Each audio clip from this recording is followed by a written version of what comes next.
ඔව් ඉන්දියාවේ විදේශ කටයුතු ඇමතිවරයා ලංකාවට පැමිණීම අගය කරනවා අපිත් විපක්ෂයක් ලෙස.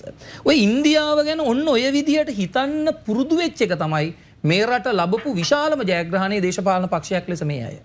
ඉන්දියාව මම නිරන්තරයෙන්ම කියන දෙයක් ලංකාවේ ප්‍රධාන අර්බුදය තමයි ලංකාව වටේට රටවල් නැහැ. අනිත් රටවල් තියෙන ගොඩක් ඈතින්. මේ රටේ භාණ්ඩයක් නිෂ්පාදනය කිරීම හෝ මොකක් හරි එකක් හැදුවොත් ඒක යවා ගන්න තියෙන දුර වැඩි. ඒ නිසා ඒ වියදම වැඩි. ඒතර අපි මුණ දෙන ප්‍රධාන අර්බුදයක් අපිට ළඟින්ම තියෙන එකම ආර්ථික බලවතා වෙච්ච ඉන්දියාව දිහා ඔය විදිහට බලන්න පුරුදු කරපු එක තමයි මේ රට ලැබපු විශාලම ජයග්‍රහණය. ඉන්දියාව පිළිබඳව මේ රටේ මිනිසුන්ට සැකය අවිශ්වාසය නිර්මාණය කළේ කවුද කියලා ඉතිහාසය දිහා බලනකොට දන්නවා. ඒ නිසා ඉන්දියාව පිළිබඳව ඔය ගානට හිතන්න මේ අය පෙළඹවීම සහ ඒ අයට ඡන්දය ලබා දෙන අයත් මේ අයව අනුගමනය කරමින් පෙළඹවීම අනාගතයේ මේ රට දියුණු කර ගැනීම සඳහා විශාල බාධාවක් ඉවත් වීමක් ලෙස දකිනවා.